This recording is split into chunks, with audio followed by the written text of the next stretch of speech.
security officials killed in an attack in Cameroon as well, no one claiming responsibility.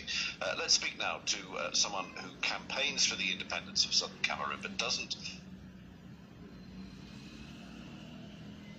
otherwise. Abdul Karim Ali describes himself as a justice seeker and joins us now. Abdul Karim, you were at the protest last Friday in Bamenda.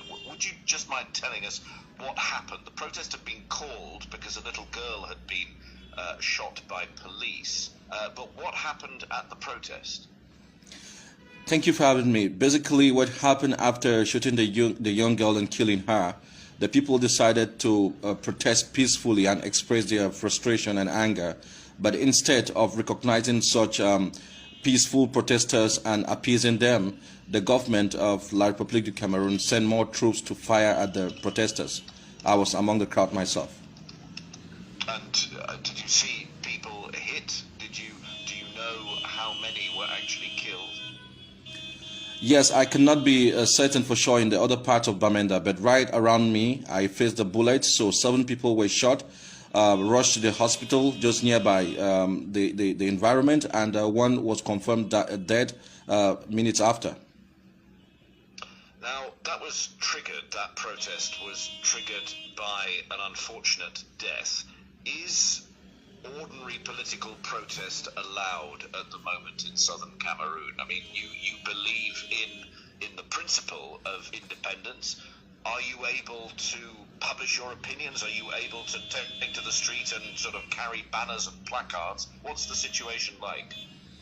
You know, like in the 20s we had the Italians, in the 30s we had the Germans, in East Germany we had in the 50s, Czechoslovakia in the 60s, and Latin America in 70s. All dictatorship have had protesters, journalists, and newspapers houses like enemies. So this government is actually very brutal, and they don't allow for political opinions. We have over 1,500 people in the jails in La République du Cameroon for doing nothing except that they express their political opinion regarding the situations in the southern Cameroons.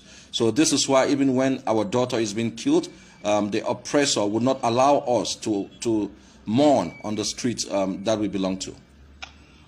But listen, I mean, you're happy for us to describe you as not belonging to any one organization, and surely the problem is that there isn't one organization to push forward what you believe in.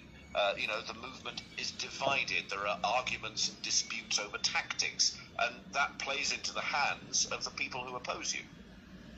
You could say that. I don't belong to a particular group, but we have movements that are championing the cause and that are leading the struggle. For example, we have the interim government, the AGovC, MORIX, APLM. Yes, one could say that we are disorganized, and this is obvious for people who are running and talking, but we're united in purpose, and it will be an excuse to say that there is not a driving force to transmit what we stand for to the international community, let alone playing in the hands of our enemies. Yes, of course, in any rift, the enemy finds ground, but I would say that we are very much united in purpose. Well, I want to thank you for coming on, giving us a glimpse of what it's like at the moment. Abdul Karim Ali, campaigner for the independence of southern Cameroon. Thank you for having me. Thank you very much. Really appreciate it. Thank you.